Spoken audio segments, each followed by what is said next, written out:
Start. Okay. Good afternoon, grüezi, bonjour, buongiorno, and good evening, everyone in Switzerland, here in India.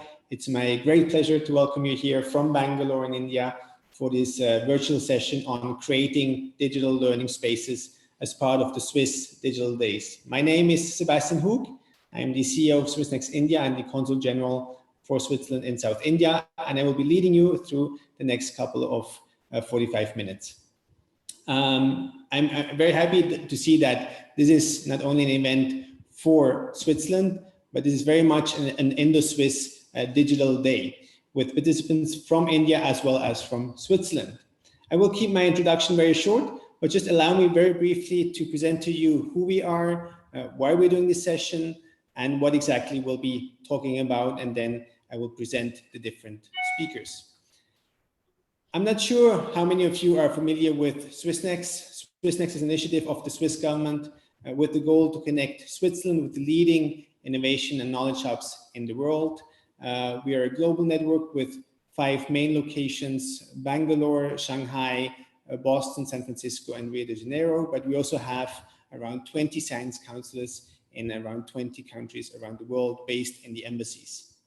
We are working very closely with startups, universities, entrepreneurs, students, innovative companies, and basically what we're trying to achieve is to facilitate collaborations among them, promote exchange, help them to learn from each other, find inspiration, and help to understand how other innovation ecosystems across the world work and how we can build bridges, whether it's for a startup who wants to enter a new market or a university that is seeking a partnership with another university or even with an industrial partner abroad.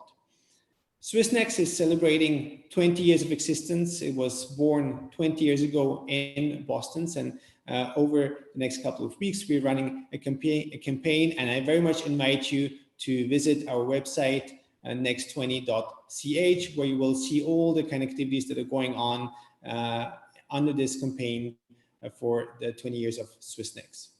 So now, why are we doing this session on creating digital learning spaces? And I'd like to share a personal story here from Bangalore. I have 2 daughters, Aisha and Zoe, 8 years and 5 years old. So they go to 3rd grade and kindergarten. Very much in contrast to Switzerland, here in Bangalore, actually, the schools have been physically closed since March. So Aisha and Zoe, besides their summer break, have been learning through Zoom and other platforms such as CISO for 8 months. My wife and me being basically the assistant teachers a little bit. So of course, in the beginning, Zoe and Aisha were very happy to use the iPads more often. As parents, of course, we were more concerned about what does learning in this digital space look like. Communication with the teachers is definitely very different. You can't just raise your hand and ask questions as easily as in a classroom. There's less learning from peers, from your friends. At the same time, learning in a digital space like that also means more individual learning, so learning more self-discipline and independence. But learning, of course, much more than just learning about archaeology or other things from your teacher, but it's also learning from your friends to make friendships in this setting. And how do you make friendships in such a space? So the other day, my 5-year-old would come and was very excited to tell me that she and another girl who she has never met physically have decided that when they will meet physically, they will be friends. So things happen. And of course, learning doesn't just happen at primary schools, but learning happens in very different settings. And that is a little bit also like the focus of this session here. We will hear from 3 experts about their learnings, their insights, their experience over the last couple of months. And we have 3 settings. So one from a primary school, one learning in organizations, and then also learning in exclusively digital online university. So without further ado, I would like to present now to you the first speaker of the session. And at the end of that session, we will have the possibility to ask some questions. As the first speaker, it's my pleasure to present to you Shilpa Subramaniam. Shilpa is the director of the Learning Gym, a company that she has co-founded actually with a Swiss, Melanie Martinelli, here in Bangalore. At the Learning Gym, Shilpa addresses the different learning challenges faced by learning professionals in both the corporate and in the education sector. She has a degree in psychology, sociology, and in international HR. She worked across industries like architecture, market research, and recruitment before she eventually moved into the learning and development space. Over the last couple of months, Melanie and Shilpa had to pivot, as they usually would do those seminars physically, traveling around the world. And now suddenly they were stuck here in Bangalore and had to reinvent themselves. And so I'm very much looking forward, Shilpa, to hear from you. How did that happen? What were some of the challenges? How did you bring your exercises that you create in the digital world to in the physical world to a digital world? The floor. Thank you for that, Sebastian.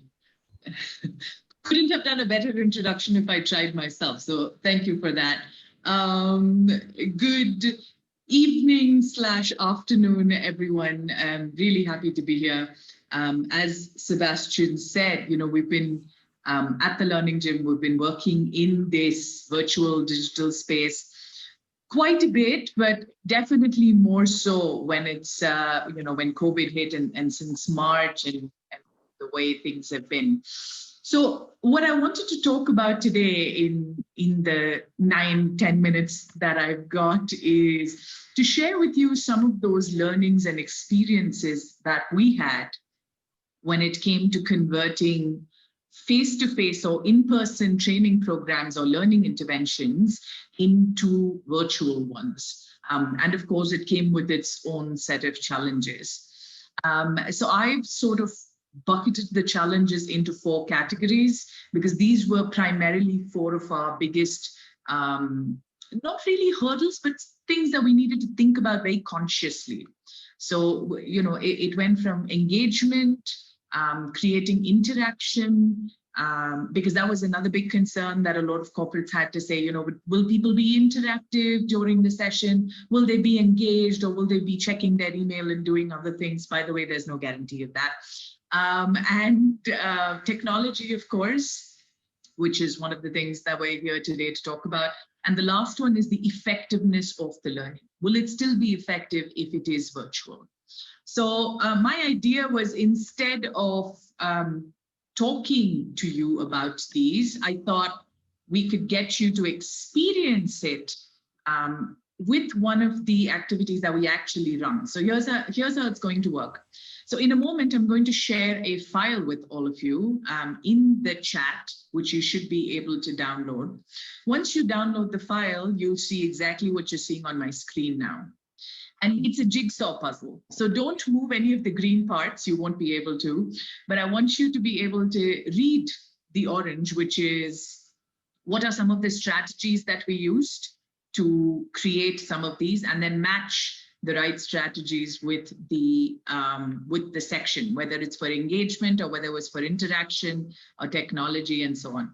If you're unable to download the file, just please let me know, and I'll then tell you what the alternative to that is. But for now, let's try this out. Everything is an experiment online. That's another thing that we learned, by the way.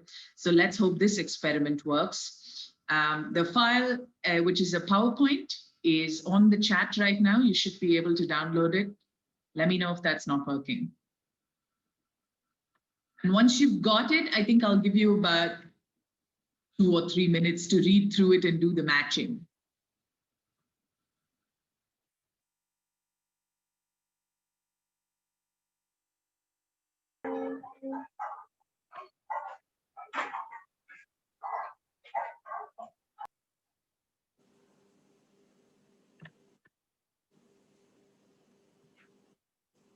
If you've got any questions, just let me know. Shilpa, I can't download it. I will just play with it on my screen. I'm using my iPad for the very first time because I'm hotspotting. So no worries at all. Okay. Yeah. So what you can do, Karen, and this is the alternative that we sometimes have, is you can let me know on the chat how you'd match them. Okay, brilliant. Thank you. You're most welcome. Stephanie, thank you for letting me know that you are able to download it. So Shilpa, I can't figure out what to do with this. So you're meant to move the orange pieces, which are the strategies, and match them with the corresponding challenge. So what were some of the strategies we used for engagement? What were some of the strategies we used for technology? Okay. Sure.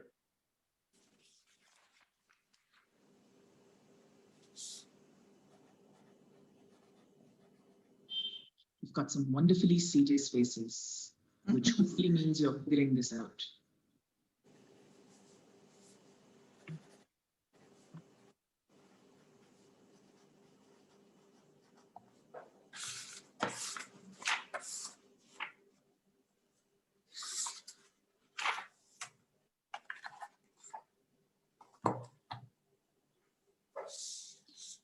Give you another 30 seconds.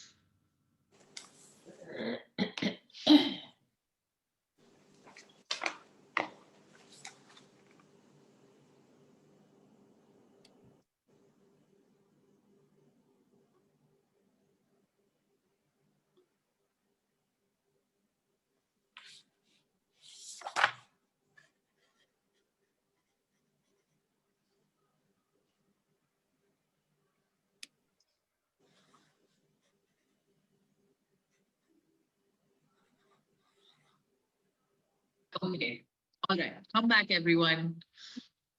You can play around with it later. That file is for you to keep. All right. So this was a way to show you one of the activities, one of the exercises that we run. But I know nothing I say now is going to make sense till you know whether you were right or wrong. So let's actually show you whether you got it right or wrong. And there we go. You may self-correct. I trust all my participants and learners and people on this this webinar. So feel free to self-correct. Let us know on the chat. Did you get it? Did you not? Did you figure it out?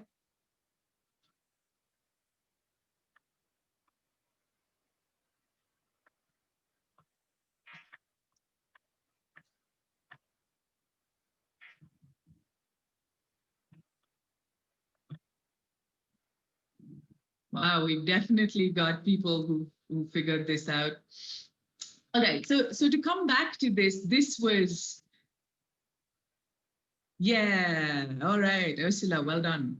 All right, so this was our way, and this was one of the many activities, and sort of, we call them short targeted activities, which is actually the first point that you see there. And this was an example of that. So engagement was one of the biggest challenges that a lot of clients would come to us to say, we're happy to do it virtually. I mean, we have to do it virtually, but how do we make sure there's engagement? So these were some of the strategies we had. This is by no means a comprehensive list, but it's some of the ones that worked really well and that we still continue to use. The second one is, of course, getting participants to interact with the content in a non-lecture format. And that's exactly what you saw now. So I could have actually talked to you about each of these, and I'm not going into each point in detail. But you read it, right? You discovered the content, you made your own understanding of it. So getting participants, getting our learners to look at content in a way that isn't necessarily in a lecture format is really helpful. And we found that it creates quite a huge engagement.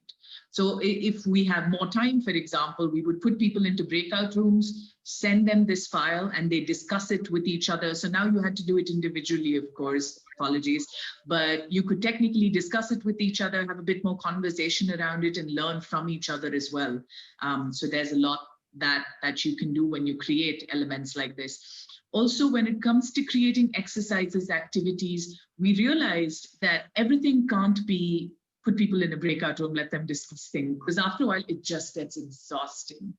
So we realized that we need to have some elements that are individual, whether it's individual reflection or you're writing something, some that are small group, and some that are done in the large main group, like what we're doing right now, which is debriefing this.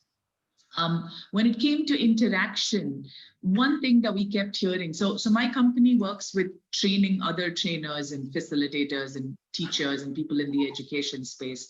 One of the biggest things we heard was, yeah, but if we have chat on while we're talking or giving a lecture and the students or the learners are talking to each other, how do we know they're paying attention to us? And my biggest point was, how do you know they're paying attention to you if you don't let them do that? At least this way, there's engagement, they're talking to each other, you know that they're interacting on the topic. So that was one of the big things that I wanted to call out. And when getting responses, and sometimes we learned this the hard way, it helps to not just rely on the audio format. So a lot of people we saw saying, okay, would somebody like to say something? Silence. Would anyone like to answer this question? More silence. And then at one point, you're almost pleadingly looking at people who are on camera to say, please say something before I have a nervous breakdown. And so we realized that it helps to have, to give people options. Either you can unmute and speak, or you can put your responses into the chat, or you can, I mean, some platforms allow you to write on the screen like Zoom does. You can annotate on the screen, or you allow them to do that. So allowing this multi-method response, we found really worked well. When it came to the technology, and we've been working on quite a few projects with this now, it helps to know whether you're designing for low tech. By low tech, I mean no Zoom even. I mean WhatsApp groups, phone call. That's what I mean by low tech. So are you designing for low tech? Are you designing for medium tech? This is medium tech. Right? So we're using Zoom, we're not using any other external platform. Everything that's done is done within the confines of this platform. Or if you're using high tech, which is other platforms and external apps and everything else. So answering that question really helps you design a program that works for that particular group that you're working with. Having a backup for any activity. So like, thank you, Karen, for being a wonderful example and sort of chiming in to say you can't download it. In which case, I would say put it into the chat. So having that as a backup helps. And that's always something to be mindful of, because technology will almost always, and maybe I shouldn't be saying this, but there'll always be something that goes wrong with technology. So have a backup. And last but not the least, helps to have a producer to handle any tech issues so that you're just focusing on the subject. Last bit, and I'll be quick about this, from a design perspective, it helps to make sure we focus on what do we want to achieve. If I've got 2 hours with you, or if I've got 10 minutes with you, what do I want to achieve in those 2 hours and 10 minutes, and work backwards from there? That becomes really important. The things take time virtually. They just do. No matter what it is that you do virtually, everything, unless it's a one-sided monologue, everything else takes time. So make sure that you budget for enough time and don't cram the sessions with too many things. And yeah, I think the final one is also one of my favorites. I know I'm still doing it, which is challenging my own biases when it comes to designing, but also delivering. So one simple example was I was doing quite a bit of work. I was doing a storytelling session for a large manufacturing company. And the client, before I designed the session, said, Shilpa, you know, the people who are going to be in there, some of them might be joining from the factory floor. We're not sure how comfortable they will be with technology. So I want you to be mindful of that. And I said, okay, but I said, let me also try it out for myself. I did. And believe it or not, even though they had spotty signals and no Wi-Fi and they were on their phone, they loved the use of new apps. They loved something different and they really enjoyed it. So I think sometimes we let our own biases play out when we try to design digital spaces, and that's just something we all need to work towards. So yeah, so those were my sort of key things that we worked with, and yeah, happy to answer questions. Thanks so much, Shilpa. And I have well noted the way how to run the Q&A, so I won't wait for an awkward silence. So actually, I'd like to invite everyone. We'll take the questions at the very end. But actually, I would like to invite everyone to already note the questions. And in fact, you can already put them in the chat right now, and then so we won't forget them. And then we can take the questions from there. Or of course, you can turn on your camera and ask them in person to Shilpa. But let's move now to our second speaker, Siddharth. Siddharth Das is the co-founder and CEO of Univ.ai, an innovative edtech startup that seeks to take high-end and live online training in AI, artificial intelligence, and data science beyond the walls of the world's elite institutions. He was earlier the CEO of Reliance Geo Financial Services, a division of India's largest company, Reliance. And even earlier, he spent over a decade and a half in the Silicon Valley before returning to India. Siddharth was educated at the MIT in Boston and at the Indian Institute of Technology, Roorkee. In his spare time, he pursues two serious avocations, building audiophile sound systems and architecture. Siddharth, the screen is yours. Thank you so much for joining us. You have over 10 minutes. Thank you. And thank you, Shilpa, for some amazing insights. And in fact, as I was listening to you as a listener, because I'm never that, it kind of underscored, even as the words were rolling out of your mouth, what the problems of interactive digital media for dissemination of information are. Right? And I have to confess that I have a presentation. I'm not going to put it up. I don't think it's going to address any of the issues that we're trying to deal with. So broadly, let me frame the problem. The problem is that step one, we're trying to see whether we can get Harvard, MIT quality training in the specific context of machine learning and data science to be made available to a large number of people. And why are these? Why is this a relevant problem? A, because we all know the hype around machine learning and AI, and that they might end up having significant impact on at least the sort of the future of technical workers, if not a lot of other people as well. And that there aren't nearly enough instructors or good training available to train people to be high quality practitioners of those particular fields of science. And given where I come from and where I was trying to build very large machine learning groups to solve certain problems, it seemed even more acute as a problem that needed to be addressed. So we kind of went about it in the plain vanilla way, that we didn't think of the problem so much as a digital interaction problem, much more as a resource extraction and distribution problem. So if there are no instructors, where are the instructors going to come from? And then even if you were able to get a Harvard or a Stanford professor to teach people, does it really amount to education, right? Which is kind of the sum and substance of what Shilpa is talking about. And we kind of came up with a brute force answer to solve it for the time being, which incorporates many of the elements that Shilpa talked about. So for example, our basic teaching system comprises, it is almost a replica of what is happening today at a Harvard or MIT in their very own online classes. And then we make some tweaks to that to see if we can't do better. So for example, we run 2 lectures a week. Each lecture is lecture, activity, lecture, activity.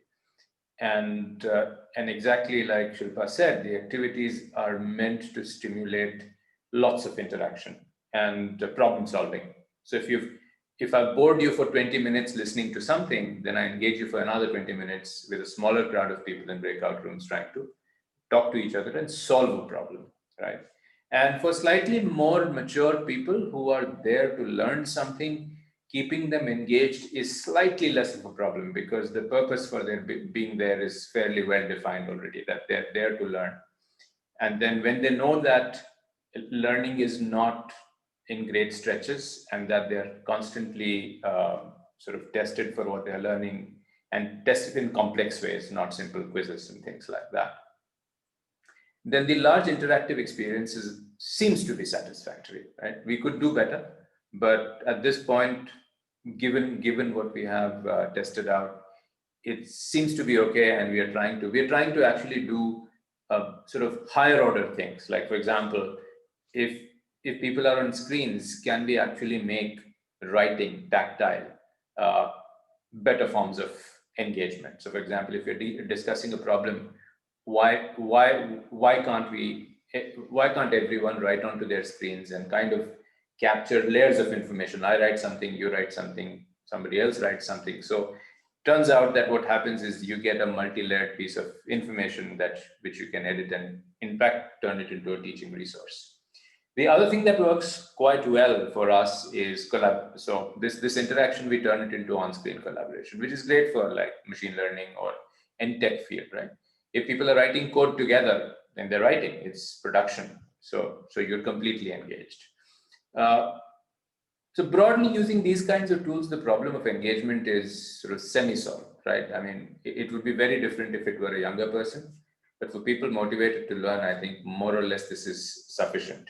What is not solved is, for example, taking the large number of people that are in a class and ensuring that every one of them has a, enforced interactive experience, that we ensure that we leave no one behind, right?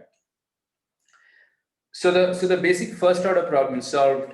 The next thing that needs to be solved for higher education is, okay, so I went to a lecture, so what, right? And often with the edtech companies of today, the cosmetic answer they provide is, okay, we'll make a mentor available once every 2 weeks to talk to you about your problems. But heck, that's not the answer, because if I have a problem right now, the only thing I can do is go Google it up or look at miles and miles of stuff on discussion boards to address my problem. So essentially, then the problem changes to, if I can provide enough intervention, very high quality intervention to a learner who's trying to pursue sort of productive learning. And given that the interactive model, which I just said, doesn't change significantly, it's collaborative learning in small groups, then the problem becomes largely an economic one. That can I provide 6, 7, 8 hours of first get the resources and provide enough intervention that everyone has the amount of intervention that they need, right? And so long and short, that's almost that's most of what we are trying to do. That how do we manage to get and allocate resources which are scarce in a live interactive format to lots of people? So in other words, how do I get the Harvard online class out of Harvard at prices that are low and with exceptional resources, right? So then suddenly we start to deal with slightly different problems, and which is that if I am trying to, let's say, offer an introductory class in data science and machine learning to, which runs 10 or 12 weeks, where am I going to find the Harvard instructor?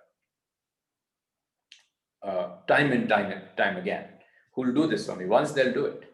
So that's when we start thinking of the third order or second order problems, which is, okay, does that mean that we take these large pieces of learning and slice it into very, very small segments, self-sufficient segments, so that we can get commitment from these very people that, okay, I'm no longer asking you to teach a course, I'm asking you to teach a topic.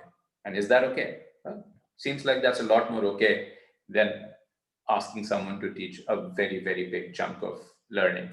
And in fact, it's a lot more than okay, because suddenly your supply of instructors to teach a very small piece of learning exponentially explodes. Lots of people like to teach, and given an opportunity to do that to a large global audience with very short commitments, they're happy to do that. Then the problem set changes back to, how do you create the right set of interactive experiences so that you're creating productive learning. So that's one piece that we solve, right? Resource allocation and a method of interaction that's fruitful, useful, engaging. The second one is again very peculiar to high-end learning. That, okay, people around the world trying to do a course means it's, it could be 6 months, it could be a year of engagement. Now, how you can do all of this for a week, 2 weeks, 3 weeks, but can you really get at it for months and years? So I and many of my co-founders who are professors at Harvard and UCLA have this sneaking suspicion that no matter what, people are turning out the answer is no. So long-term professional training, high-end training in the online digital format has to necessarily include flexibility, and which works.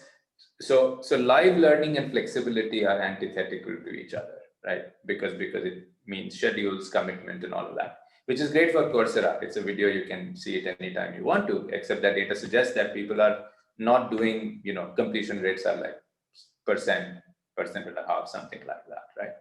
So you come back to live learning, and then you come up against the same problems that always existed with live learning, which made it unscalable to start with.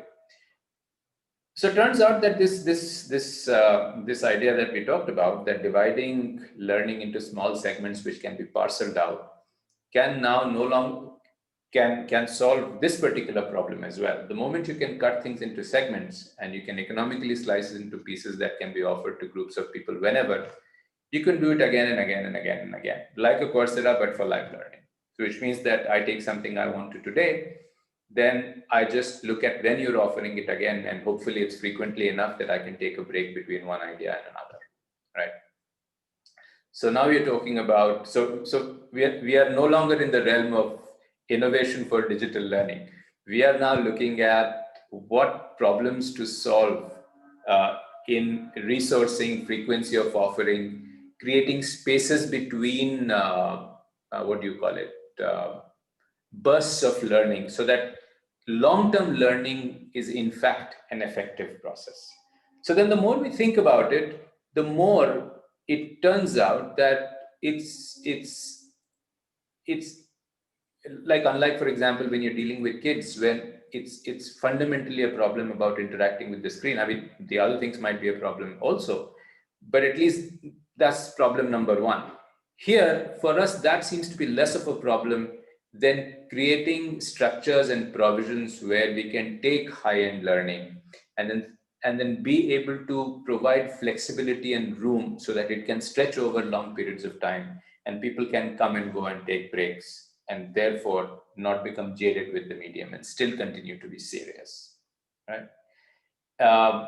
And I'll say two more things. One is, like in my area, there's a company called, for example, Upgrad. There are others called Great Learning. Now everybody and their brother-in-law is providing these long-term courses for giving you that magical course in data science or AI.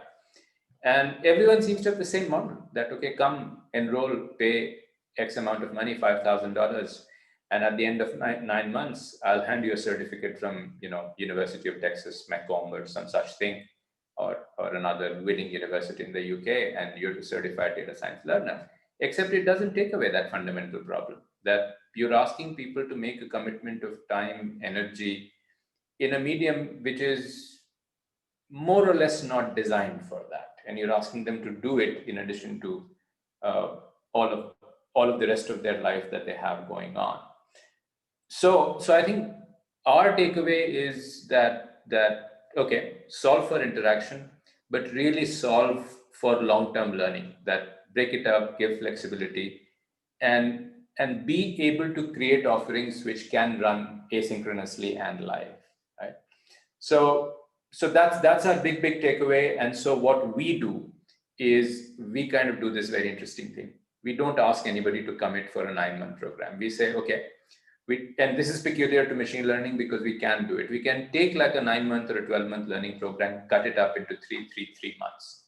And we are saying each segment of 3 months is actually self-sufficient in itself. You do 3 months, you're good at something. You do another 3 months, you're still good at something else. The final 3 months, you're very, very good, right? So every section of 3 months actually has a learning outcome, and it gets progressively harder and harder. So what we do is we make the first 3 months extremely cheap, accessible to everybody, and then make it more and more expensive as we go. So we let people kind of filter themselves out along the learning journey. So we don't compel everybody to come in at the front end and stay until the end. So then the burden of choice also is removed from that you decide to take on the burden of education only if you're determined to finish. No, I say that I don't require that of you. So that's the other kind of model innovation that we're working with. last thing, we're taking the same ideas to graduate research. That what we're saying is that professors from around the world recruit small groups of people who work with us and work on high-end research projects, now that they're used to doing that with their own students digitally like this. And we're starting to see the same kinds of processes, right? How do you define a problem, research problem, so that you can take a large group of people, attack some early stage problem, then filter it progressively, divide a problem into small progressive sets, which then people can step through in progressively smaller and smaller numbers. And the challenge there is let's say a professor at MIT who's dealing with 10 different research groups, first 10, maybe then 6, then 5, 4, and finally in advanced research, you have maybe 2 or 3 groups working who are working towards what will ultimately be publishable research.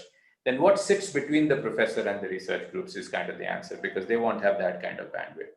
So then we are evolving that right now, that what is that layer of intervention and facilitation rather than intervention, which makes this multiplexing possible, right? So that's kind of it.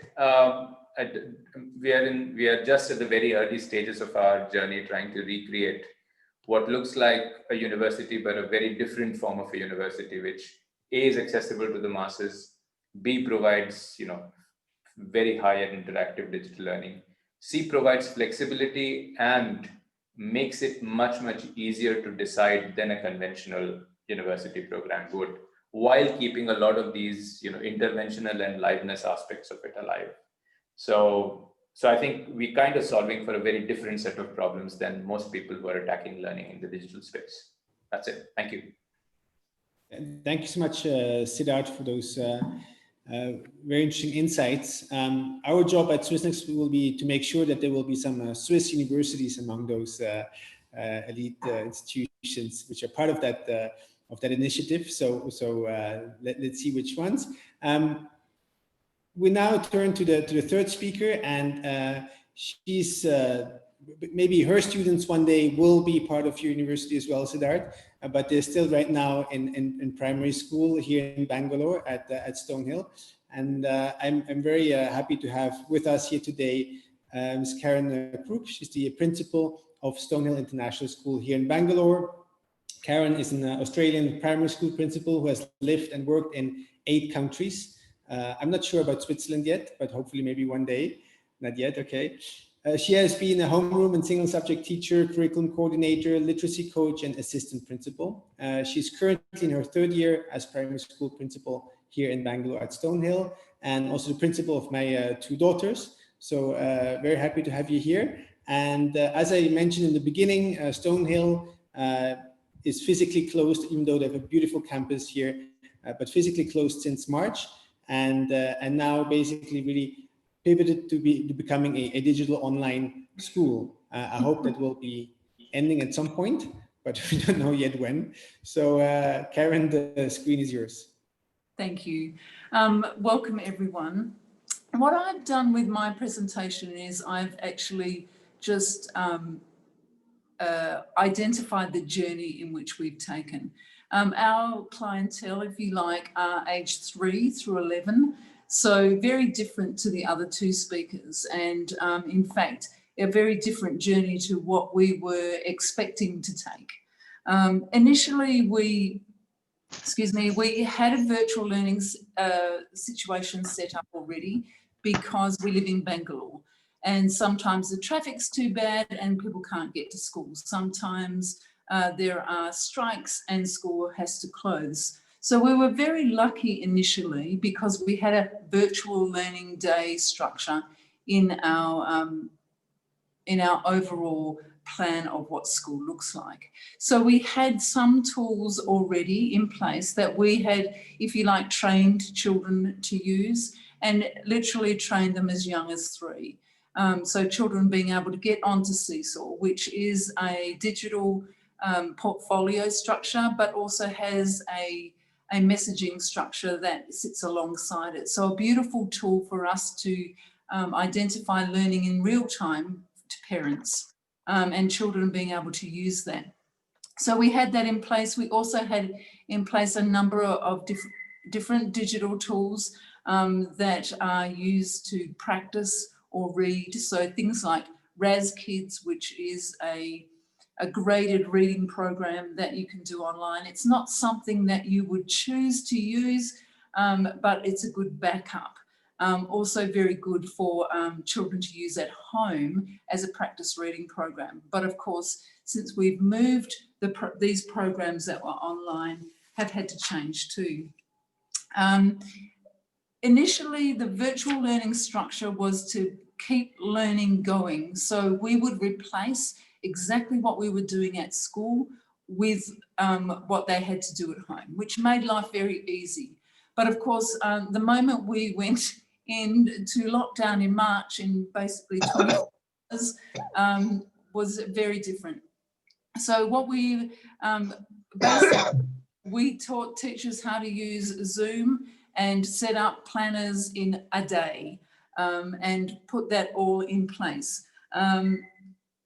You can imagine it was overwhelming, and for some parents, and with all respect, some parents who have English as another language and very low tech skills, that has been their biggest challenge.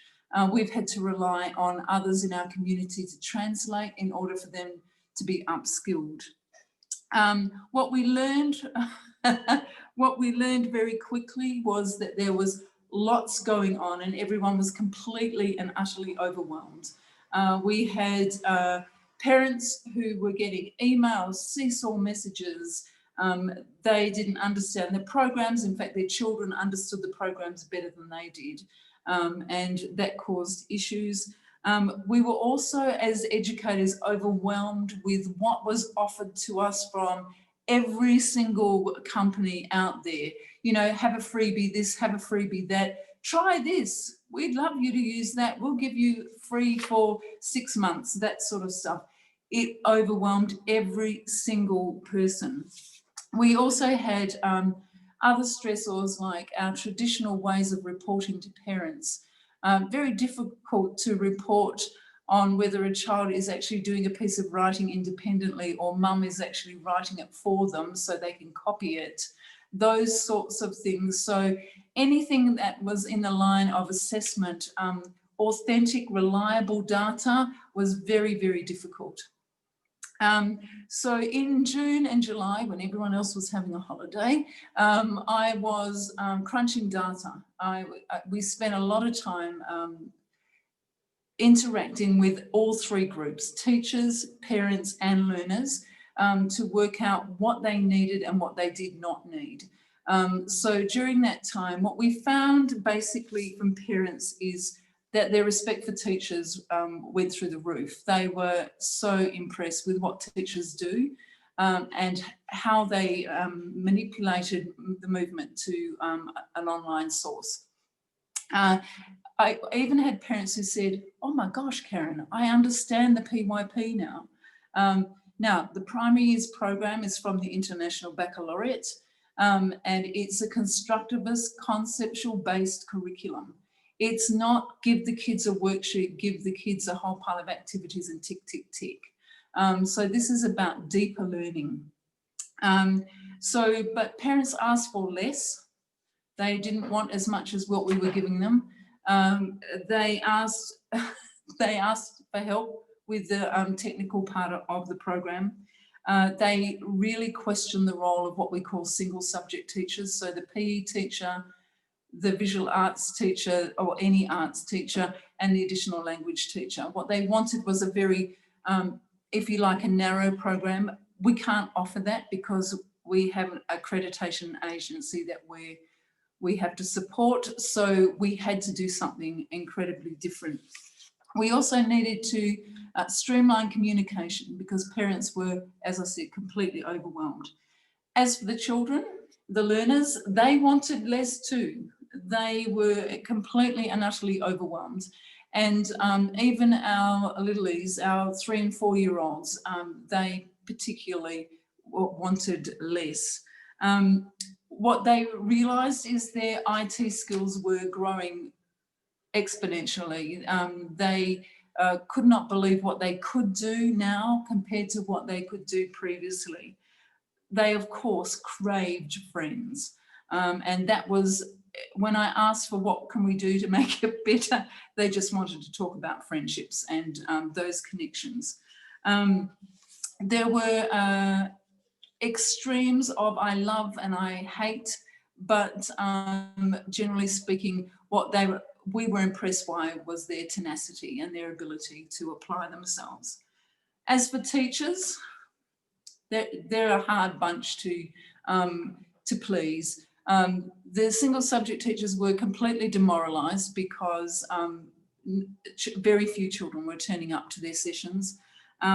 They generally, as a group, the teachers felt that they were developing skills on the hop the whole time, and they felt like they were just learning, and they weren't getting enough time to practice.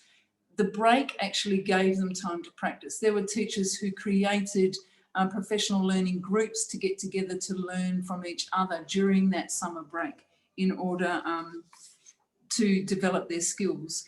What we also found is our English as an additional language students and our learning support students were the ones who struggled the most. So we had to do something to really help them out. So in August, we had to present something that looked considerably different to what we had done between March and June. So the PE department went basically videos, and they produce a video every day for children to be physical. We also created a mindfulness team, and they continue to, both groups, create mindfulness activities for children to have brain breaks. These are the two most popular areas of the current program because parents, children both use those. In fact, some teachers do too. Arts and digital citizenship, we decided to use what we call transdisciplinarity, which, if you like, is learning within and beyond the subject area. So our arts team doesn't have, or digital citizenship, they no longer have single lessons. They do their work embedded in the classroom. The student services department, so the learning support and EAL teachers, they meet with their students every single day. They offer that one-on-one support to every single child to make sure that they're feeling successful. We have teachers also who have a small cohort of children who they meet daily, and we've found that the daily interactions and the small group interactions have been much more powerful. We created what we called office hours. Been a bit of a failure, and basically what we did, we offered children time where they could pop in and just have a chat to teachers. What we found is they weren't interested, but if we said things like, Sebastian, why don't we meet at 2 o'clock today and have a chat about that? Sebastian would be like, yes, I can do that, you know. So that personalisation of the process was much more powerful. We have early years teachers who are literally playing with children through a screen. And that seems to be highly successful. For some of our children who are suffering from anxiety, that also has been a great step forward. We've had to go backwards to go forwards, but I think that's always a part of good learning. We have to curate our curriculum. What we believe in is that our children are learners and they don't complete tasks. They are learners on a continuum, and it's that continuation of learning that we want to build. So we want independence, we want deep learning, we want children to understand, not just know. Because to understand, you have to take what you know and you have to apply it and transfer it. And that's what we're after. We also want them to have a growth mindset, that I can do this, and teachers will use I can statements rather than looking at the deficit model. The latest feedback that I've received, again, from all three groups, is that parents believe they are in a routine. And I think that's the difference between the other two speakers and myself, is that we feel as though we've got more than one client, if you like, because one of our clients are obviously our learners, which is a traditional role of a school. But at the moment, the other client is the parent, who, as Sebastian said, is the teaching assistant or an extension of what is happening. Most of them believe that they're routine parents and that the workload is pretty accurate. They love, as I said, the PE and the mindfulness activities. What they would like is more one-on-one activities. And that's where we struggle, because Karnataka has very strict rules about how many hours children can be on screen time. The learners say that they are thinking and they're asking questions. In fact, 82% of them said they're asking more questions than they've ever asked before, which is great. And 100% of them saying they're using the teacher feedback. And we've got children driving teachers to give good, solid feedback. Not praise, well done, good job, but really solid feedback about what is good, what needs to happen next. The teachers, as I said, a tough bunch, but they say that they're able to plan and deliver and communicate much more succinctly. So they are in a at the moment. What they perceive is a good lesson. Students having a go, students making assumptions, students testing hypotheses, curiosity, deep thinking, expressing meaning in a number of modalities, action, which is a big part of the PYP. That's about voice, choice, and ownership. Visible thinking routines, if you know them, they come out of Harvard, and they're a series of routines that show children how to think and give children parameters to think. And so using those online has been highly successful. They believe that when children express ideas, change their minds by listening to others, reflecting, self-pacing, creating and understanding, that the lessons are successful. The stressors, this lovely conversation that politicians are having about the gap.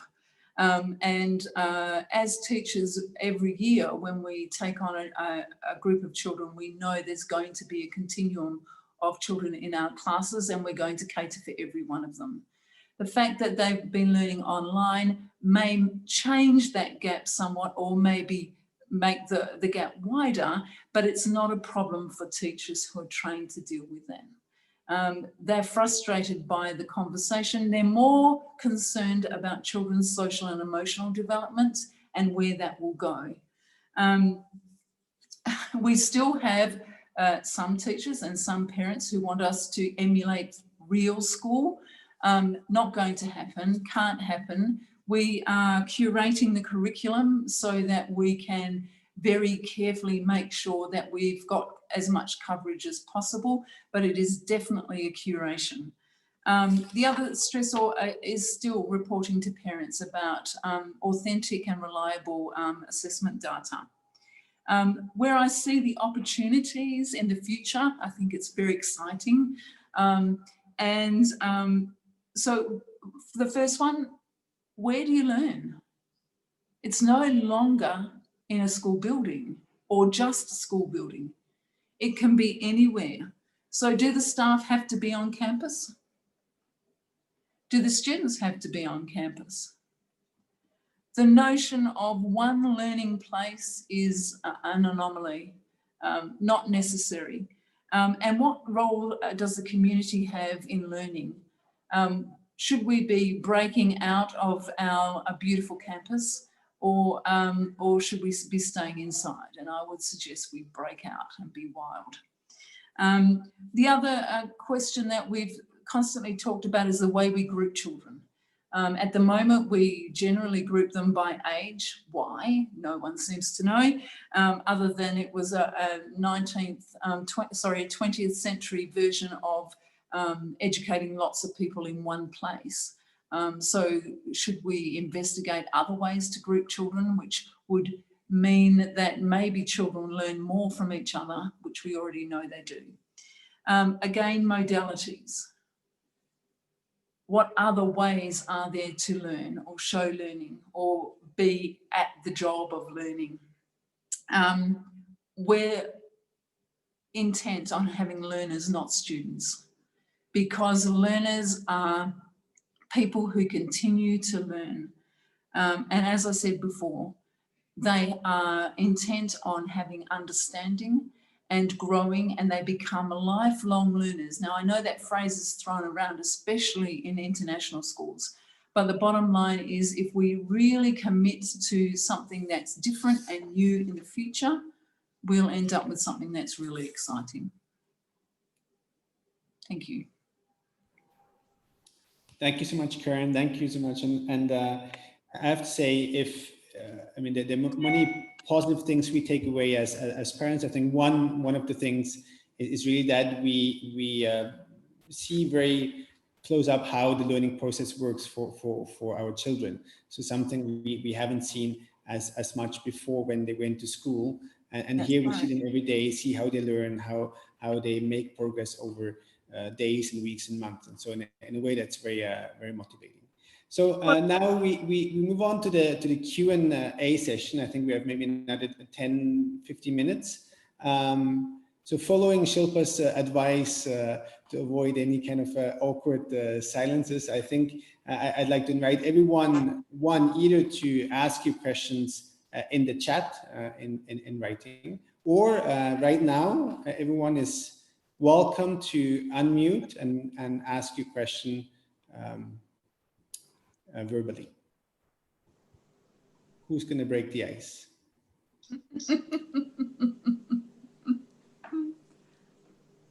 Maybe. In the meantime, I'm looking at the chat. Actually, there are two questions from Nitin. I'm not sure Nitin is still here. Maybe you can ask them directly, or I'm reading them out. So the question is, the first one, the realization that digital learning is not as easy as it sounds. Evolution of a hybrid interactive learning mode is much needed. How can we look at scaffolding and extending learning support in a better manner on a digital delivery platform? Who would like to take this question now? Maybe Karen or Siddharth? I was just thinking about the whole, because one of the big conversations we've had, and we continue to have this, is that what will learning look like when we go back to school? And even as simple as I've got a group of children in the library, and as a teacher, I'm in my classroom. And previously, you know, I would have had to rely on them to do the task and come back, and then we would, you know, do the feedback structure then. But now that we've got tools that we can communicate with, I can actually have real-time conversations with a group of children who are not even in my classroom.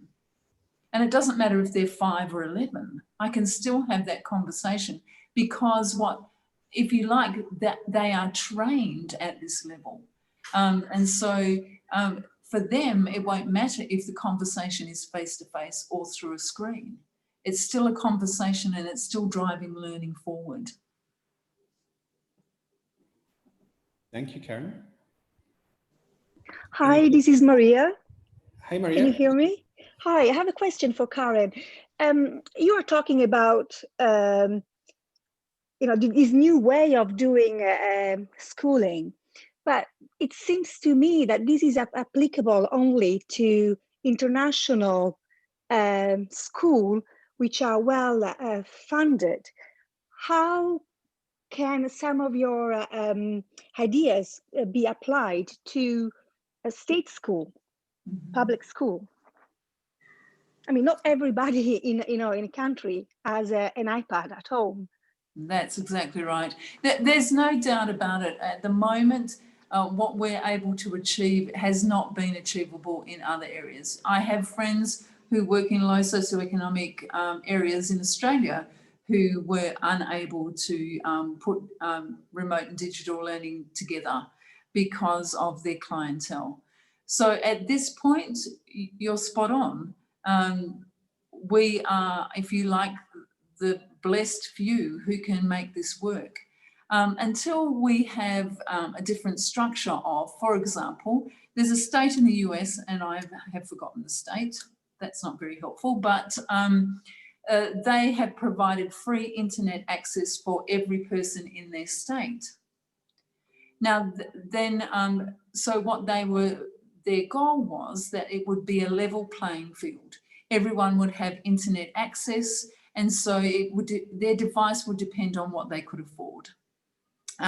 So in some respects, building infrastructures that are at the ground level, if you like, are ways to get this up and running, but it will still rely on someone having a device. Now, most people have one of these, not necessarily that brand, but most people have a smartphone.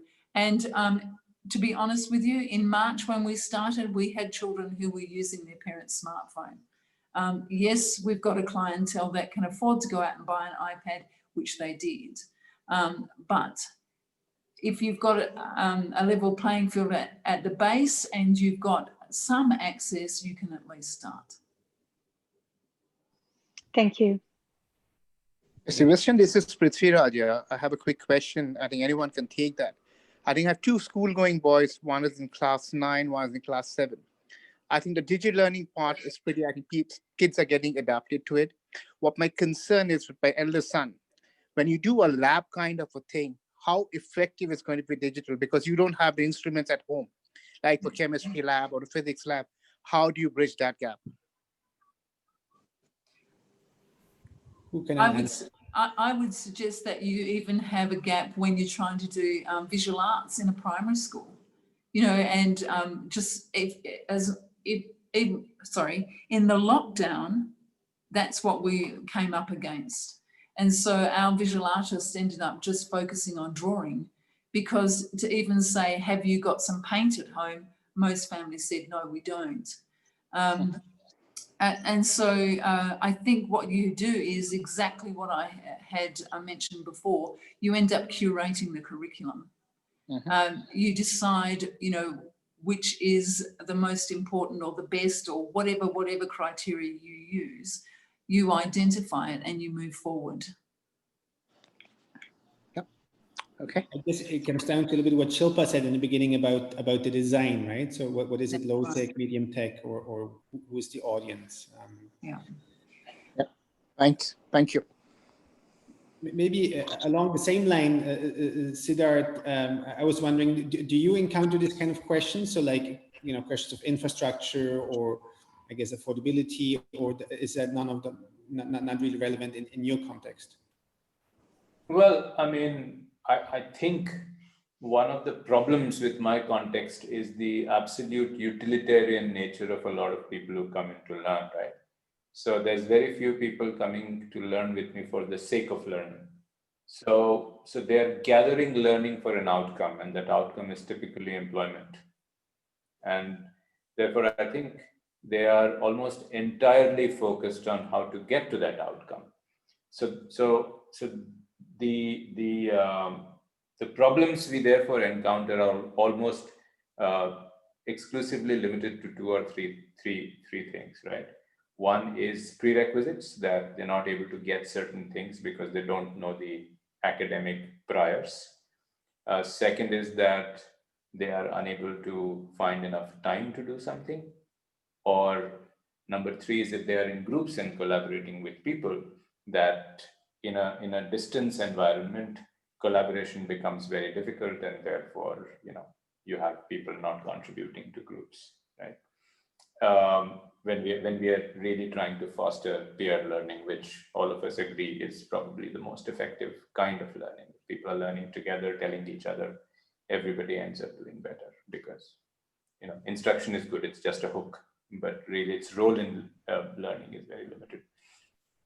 So I think we would have far greater issues if what we do so far weren't so exclusively focused in assimilation of information and using that information to solve projects, problems, etc.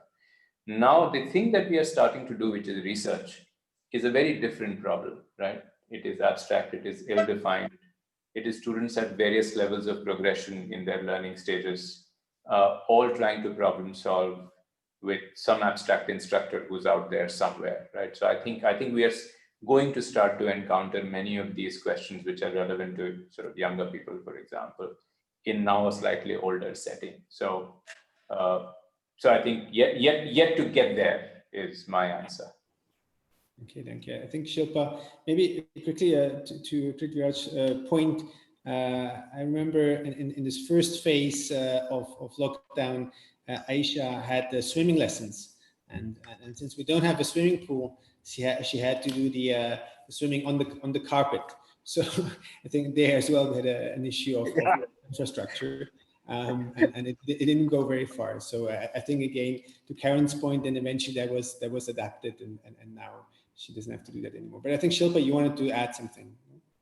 I just wanted to add to say, look, there are always going to be challenges, no matter which technology you pick or which element you pick or which platform you decide on. There will always be challenges. I think it's really about getting creative, and this is where I love that I know it happens probably globally everywhere where people make the best of what they've got, but I love the Hindi word of jugaad to say, you know, making the best of the resources as limited as they might be. And so you see all of these examples out there of people, you know, and how children can learn on their smartphones, or how adults are you know, driving their own learning sometimes through collaborative groups. So I think it's really up to us to push ourselves to try and be creative, see how much can we do given the chaos out there and given the situation that we're in. Thank you, Shilpa. I think we have two questions. Of first Yael and then Suri. Yael? Can you hear me? Yes. Okay. I think my question goes to Shilpa. I've recently read about a research partnership organization, I think called EdTech Hub, where they sort of research which tools in education are best tailored to specific teaching and education. And I was wondering if it kind of brings me to the question, how do you find technologies and tools that are best like best practices afterwards? I mean, there's so much out there. There's so much tools and instruments. And even when I want to learn something, sometimes I feel kind of overwhelmed by this. And so how do you find like where to start? I take that. Yeah. I was just going to say one thing that really helps, because it is overwhelming. It's overwhelming how many options are out there.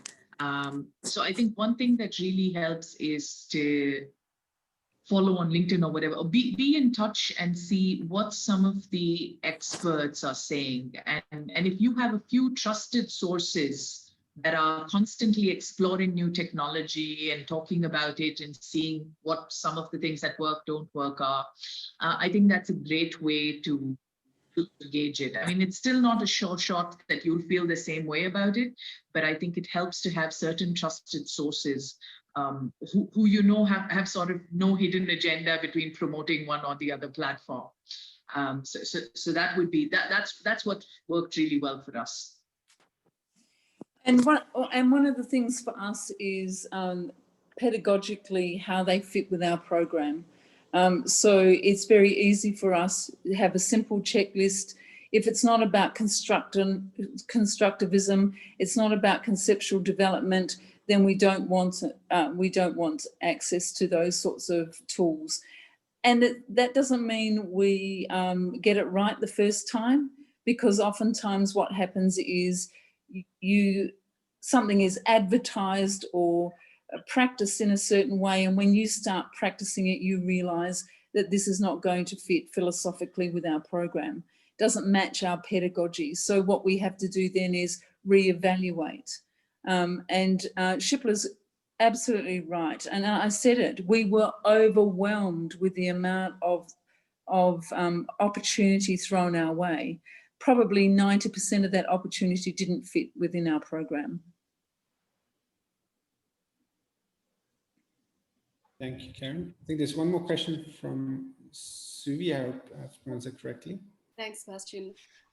So looking beyond just the, this is kind of a reaction to Corona and all of the things that we've had to do. But I'm also interested in what happens when you go down in terms of a futuristic outlook. We're anyway getting to a stage where education needed to change and how we learned was going to change. And learning to learn was becoming something that was very important, where maybe we couldn't in a few years go through 10 years of schooling and then 4 years of university for one topic. And I'm wondering whether there was an opportunity here, and still is, where we can see the kind of learning that we do, where we look at things like behavior change, like how do we design learning systems now, not just for this particular moment, but going forward into a future that is going to ask vastly different things of us, is going to ask us to think very differently and come up with different skills very, very quickly. So I'm wondering if anyone's been thinking about this, even looking at technologies like VR. Is that on the horizon, or is that something that still seems far away? Who wants to answer that? For me, that's here and now. We're living it. Grab hold of any opportunity and go with it. But make sure that when you grab hold of those opportunities, that they are, as I said, philosophically and pedagogically aligned. And you're right, we need to be teaching learners how to learn. And they need to learn how to do that when they're 3 and 4 and 5 and 6 and 7. We can't wait until they get to secondary school, because we will create completely different learners the younger we start. We also need to change the way we think about education. And as I pointed out earlier, the way we group children, the way where we learn, how we learn it. Should we be offering more opportunities for the learner to take control? I've seen young children as young as 6 be able to set learning goals and continue to grow from that. So why would we do it in the old-fashioned way, if you like, which is me as the teacher with 100% control? There's no need for that. We know, look, if you've ever tried to get a 3-year-old to do something when they don't want to do something, then you know what I'm talking about. Because the bottom line is they know who they are and what they want. So let's change it. Maybe, I don't know, Siddharth, will you respond to that as well? Like, did you feel that with what you're doing, the kind of problems that you're trying to solve, that can be sort of scaled or then taken over in other education systems?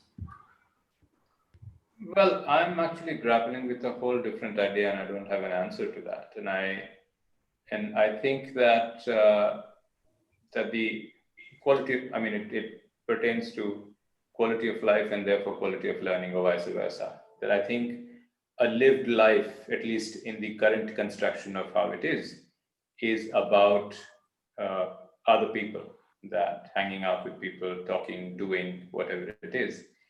And I think digital platforms, at least right now, almost completely and definitively kill that, right? They provide a sliver of it maybe, but not really much. And of course, the bidirectionality of digital platforms is also somewhat limited. Much easier to get high volume input into you and not high volume input, information out of you.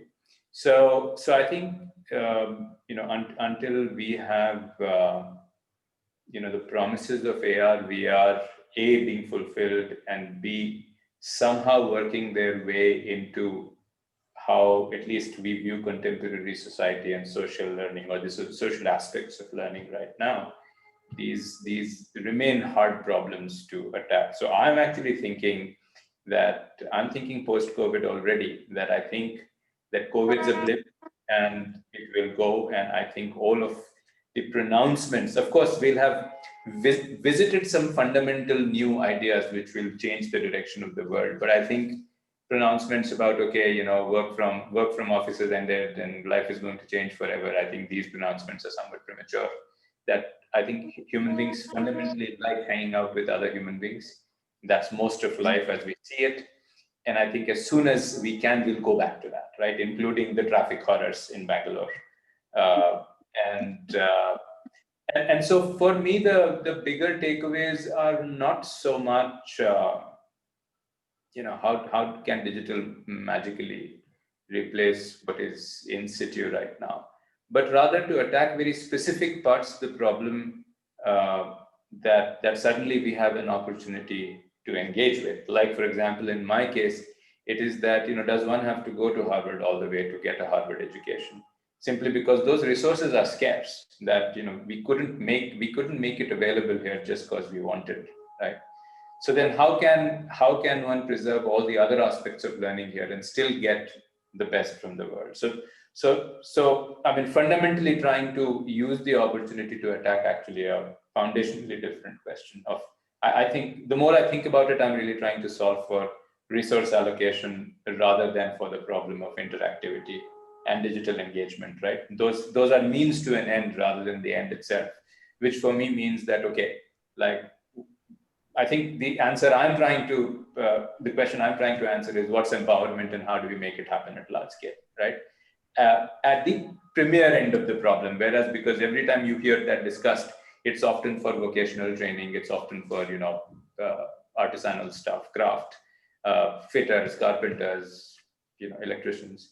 It's never for can we really give the IIT education or the Harvard education to a lot more people than has been possible historically. But interestingly, it turns out the moment you start to answer that question, you're forced to ask another question, or actually two more questions. And I'll end with a kind of interesting anecdote that I have from my MIT days. First is that, is the education really all that good at Harvard or at MIT? And I'm afraid it's not, right? And therefore, what is really the value of going to an institution like that? Well, back to square one is the people. You're hanging out with people who are solving important problems. You're doing it with them, and therefore you learn from them, and hopefully all of them are bright enough, attacking big enough problems with lots of funding, and therefore the outcomes are great, right? So it's taken me doing this entire circle completely to figure out that, well, really it's about engaging people in problem solving at various levels and getting groups together to solve problems. And I think Karen was just talking about that in different ways for the youngest of kids, that if you teach people to get to problems and find answers on their own, whichever way they can, we have outstanding learning outcomes. So I guess I'm essentially back to large-scale resource allocation and then creating communities which have great problems to answer. So role of facilitation than anything else. So I don't know if that answers any question, but and that's sort of, yeah. But Siddharth, I would also say not only do they need to answer questions, they need to pose them. And we've got a saying, you know, children have to be problem posers as well as problem solvers, because you know yourself, the best thinkers ask the best questions. Oh, no question. I'm sorry. I think we use a metaphor. I mean, you know, leap into this notion of problem solving. But I think no problem solved without asking 100 other questions, right? Yeah. Absolutely agree. Yeah. So it is that process of engaging with knowledge and knowing that nothing's right, and that you've got to iterate, stay at it, gather more information, figure out ways and means to eliminate possibilities, right? Especially when you know that there's no right answer. And I think that's the hardest skill to pick up, if it's a skill at all. And it is something that most of us spend lifetimes and never get to, that uncertain environments we try. And COVID's a great example, right? And like, for example, no one seems to know the right answer. So I guess it's wearing masks, but no one seems to know the right answer. And I promised an anecdote. This was back when I was at MIT. And this was in the late 90s. And this was the this was the early days of MIT OpenCourseware, so the first MOOC. And there was a lot of internal revolt among the student ranks from two very expected sources. The graduate students couldn't be bothered, those who were doing research. The people who were bothered the most were the undergrads who were paying for their degrees. The grads asked, we weren't paying for our degrees. And the business school people who were also paying for their degrees. So the then president of MIT, Charles West, called an open house in our lawns. And most people who even attended were those two. The graduate students, again, didn't bother to show up. It wasn't their problem at all. And Charles West asked everybody, look, how many of you are here for the classroom education that MIT provides you? And to get something out of that. And then he didn't stop to get answers. He just said, well, those of you who are here for that, I offer you an A on your transcript and ask you to leave right now, right? If that's what you came to this institution for. And if you're here for talking to other people who are engaged in posing good questions, like Karen, you said, and finding out possible answers to them with other people and enjoying the process, then of course you're welcome to stay. And in neither case would you find dissemination of course material a problem, right? And therefore we should all be happy to share. So kind of that was that. Yep. Thank you, Siddharth. I think that's a very telling anecdote. Just maybe in the interest of time, we'll take one more question, and it relates a little bit to what you said about bringing people together. And I think there's a very good question on an aspect we haven't yet covered from Krishna Kumar on the chat, how one can effectively handle emotions in an online or digital classrooms. Maybe Shilpa, do you want to answer this one? Sure. Krishna, you might not like my answer. I'm gonna give you the disclaimer right now before I actually answer the question. And my point is, to some extent, as a facilitator, as a trainer, for me, I would look at it the same way that I would look at handling emotions if I'm in person with somebody in a training room. The only things that are sometimes missing in the virtual space or the virtual classroom are, you might not get some of those visual cues if people don't have their videos turned on, and therefore you might not get those cues immediately. But if you've created enough, if there's enough opportunity for interaction and you notice that the people aren't and things aren't happening, you should be able to pick up on the fact that maybe something is off. From an emotional perspective, or if it comes to an emotional outburst, those can happen as much in either digital or in person. I think maybe more in digital because right now, given the circumstances, maybe it is more emotional. There's definitely people wanting to connect more, wanting to speak more to each other. This webinar is a great example of that as well. The need to connect is definitely higher. So I don't know if you meant any specific emotion, but my point is, how do we handle emotions face to face? It's the same principles. You just have to tweak it a little bit to the virtual space. So that's my non-answer answer for you. I have a tiny thought and insight on that I think this, only limited to emotional situations, conflicts, disputes, responses, boredom, depression, all that happens, and what is the impact of the digital medium on that? And I think that especially for what are historically difficult learning and workplace situations, digital creates a buffer. So in some sense makes it easier to handle sort of interpersonal issues, right? There's this distance created, which is almost like physical distance. And I mean, this is just sort of an observed from looking at groups over a year and a half. Little things like issues that people have with colleagues, people have with instructors, and people getting upset, angry. I find that all of those responses are like, 3 orders of magnitude muted. So for what's that worth? I've had some insight into how people react with each other when in this environment. Thank you. I know, Karen, what do you want to add anything to that? I also I was actually just sitting here thinking, yeah, I think that would be true if you were old enough to have that level of understanding about emotional development.